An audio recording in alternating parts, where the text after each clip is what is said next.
আলেমদেরকে যারা ভালোবাসছো, আলেমদেরকে যারা মোহাব্বত করেছো, আলেমরা যেই দিকে ডাকছে তোমরা যেই দিকে গিয়েছো, আলেমরা যেটা করতে নিষেধ করেছে তোমরা সেটা করো নাই, এই সমস্ত ব্যক্তিগুলো এই আলেমদের পিছনে লাইন ধরে দাঁড়ায় যাও। সম্মানিত হাজিরিন, আশা করা যায় যারা আলেমদেরকে মোহাব্বত করবে, আলেমদের মাতাহাতে চলবে, আলেমদেরকে ভালোবেসে চলবে, এতটুকু আশা করা যায় নবীর এই হাদিস অনুযায়ী আল্লাহর রসুলের সুপারিশ পেয়ে ওই দিন জান্নাতের সুঘ্রাণ, জান্নাত পাওয়ার আশা করা যায়। ঠিক না ঠিক জোরে বলেন।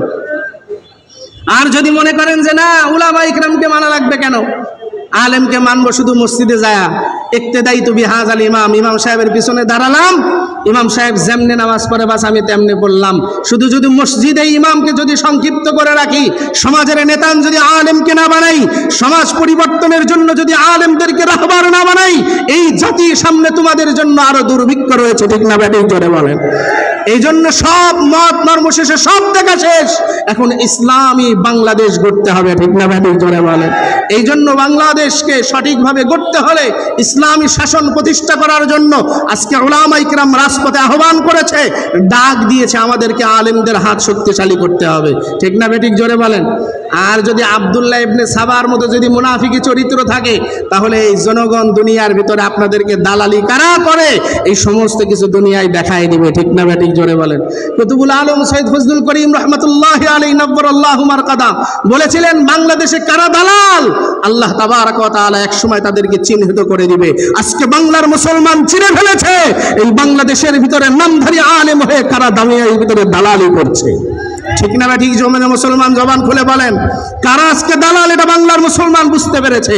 এজন্য ভাই বাবাজি যুবক ভাই পায়ে হাত রেখে বলি, আসেন ইসলাম ইজ বেস্ট, ইসলামকে মানেন, নবীর আদর্শ মানেন, কোরআন সুন্নাহর মাতাহাতে আসেন, আপনিও আল্লাহ ওয়ালা হন, আপনার পরিবারকে আল্লাহ ওয়ালা বানান, সন্তান সন্ততিদেরকে দিনদার বানায়া এরপরে আল্লাহ তাবারক ওয়া তাআলা যেদিন মউতের সময় দিবে কালেমা পড়তে পড়তে দুনিয়া থেকে চলে যাবে। কি কথা ঠিক না বেটি জোরে বলেন। এই হালতে যখন চলে যাব আল্লাহ তাবারক ওয়া তাআলা হাশরের ময়দানে আরশে আজিমের নিচে ছায়া দান করবে, জান্নাতের ব্যবস্থা করে দিবে। একটু জবান খুলে বলেন না সুবহানাল্লাহ। এর ইমানদার মুসলমান আল্লাহর গোলাম, এই জন্য আসেন দুনিয়ার মুসলমান আল্লাহর গোলাম, আপনাদেরকে অনুরোধ করে বলিয়া যাই ও ভাই বাবাজিরা, কোরআন সুন্নাহর বাহিরে আলেমদের মতামত না নিয়ে চললে শান্তি পাওয়া যাবে না। ইসলাম বাদ দিয়ে জমিনের যত মন্ত্রতন্ত্র যা কিছুই করেন শান্তি পাওয়া যাবে না। কেননা আল্লাহ কোরআনে বলেছেন, আলা বিজিক্রিল্লাহি তাতমাইন্নুল কুলুব, হে বান্দা বান্দি তোমার কলবের ভিতরে একমাত্র আমি মাওলার স্মরণ দিয়াই শান্তি পাইবা। ঠিক না বেঠিক জোরে বলেন। এর ইমানদার মুসলমান আল্লাহর গোলাম, হাশরের ময়দান যখন শুরু হয়ে যাবে সব মানুষগুলা নাফসি নাফসি করতে থাকবে।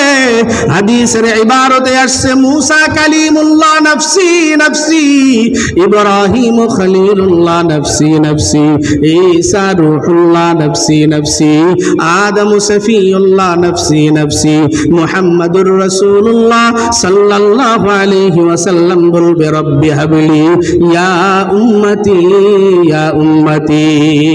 দয়ার নবীর ইন্তেকালের সময় হয়ে গেছে, ফাতেমা ডাক দিয়ে বলে, বাবা জান ইন্তেকাল করে চলে গেলে হাশরের ময়দানে কোথায় তালাশ করে পাবো? সংক্ষেপে শেষ করে দেই, সময় বেশি নাই। দয়ার নবী ডাক দিয়ে বলে, ও আম্মা জান হাশরের ময়দানে 3 জায়গায় তালাশ করবা, জাহান্নামের সিঁড়ির গোড়ায়, আর না হয় ফুলসিরাতের সিঁড়ির গোড়ায়, আর নয় হাউজে কাউসারের কিনারায়। ফাতেমা ডাক দিয়ে বলে, ও আব্বা জান 23 বছর 63 বছরের 23 বছরের নবুয়তি জিন্দেগি উম্মতের জন্য কাঁদতে কাঁদতে পাগল, আবার জাহান্নামের সিঁড়ির গোড়ায় কি করবেন? আল্লাহর নবী ডাক দিয়ে বলে, মা আমার গুনাহগার উম্মতগুলি জাহান্নামে চলিয়া যাইবে, আমি এই জন্য তাদেরকে ফিরানোর জন্য জাহান্নামের সিঁড়ির গোড়ায় কাঁদবো। আমি আমার রবকে ডাক দিয়া বলবো, মালিক আমার একটা গুনাহগারকেও যদি জাহান্নামে ফেলায় দাও, আমি দয়ার নবী তোমার জান্নাতে কিন্তু প্রবেশ করব না। এ পাবনা শহরের মুসলমান, কোন নবীর উম্মত হয়েছো নিজেকে তো ডিসাইড করতে পারো নাই যেই নবী তোমাকে আমাকে ছাড়া জান্নাতে যেতে পারবে না, ওই নবীর আদর্শ বাদ দিয়ে জমিনে কার আদর্শ মানো? ওই নবীর মুহাব্বত না নিয়ে কার আদর্শ করিয়া চলো? আল্লাহর বান্দি ফাতেমা ডাক দিয়ে বলে, আব্বা জান, তাহলে জাহান্নামের সিঁড়ির গোড়ায় পাওয়া যাবে? আল্লাহর নবী ডাক দিয়ে বলে, হ্যাঁ, আমি সিঁড়ির গোড়ায় সিজদায় পড়িয়া কাঁদবো। ওদিকে এক নাফরমানকে জাহান্নামে নেওয়ার জন্য ফেরেশতারা চারে উপর করিয়া চিৎ করে শুয়ায়া জাহান্নামের দিকে টানতে টানতে নিয়ে যাবে। আদম নবী ডাক দিয়া বলবে, আমার সন্তান মুহাম্মদ, ওই দেখো তোমার উম্মতকে জাহান্নামের দিকে নিয়ে রওনা করেছে। আমার নবী পাগল পারা হয় ফেরেশতাদের পিছনে। সম্মানিত হাজিরিন, সময় শেষ, আজানের সময় যেহেতু সন্নিকটে, আজান হবে।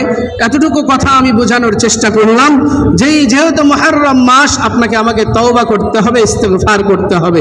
আর যেহেতু আমাদের রাহবার, আমাদের শায়েখ আজকে আমাদের মাঝে আসছে, এই মেসেজটুকু আপনাদের কাছে দিয়ে যাই, যতদিন জীবনে বাঁচবেন উলামা ইকরামের সুপরামর্শ নিয়ে চলবেন, এতে আপনার আমার মঙ্গল হবে। ঠিক না ঠিক জোরে বলেন? আলেমকে রাহবার মানিয়ে চলবেন, তাহলে আল্লাহ মঙ্গল দিবেন। এই আশাবাদ ব্যক্ত করেই আমি যতটুকু কথা বলেছি, সর্বপ্রথম আমাকে এবং আপনাদের সবাইকে আমল করে জীবন, গুনাহমুক্ত জীবন গঠন করে জান্নাত কামাই করে যাওয়ার তৌফিক দান করেন। ওয়া আখিরু দাওয়ানা আনিল হামদুলিল্লাহি রাব্বিল আলামিন। আসসালামু আলাইকুম ওয়া রাহমাতুল্লাহি ওয়া বারাকাতুহু। সম্মানিত হাজিরিন, এখনই ইশার নামাজের আজান হবে। 8:40 ইশারের জামাত হবে, ময়দানে জামাত হবে ইনশাআল্লাহ। অতএব আমাদের যাদের ওযু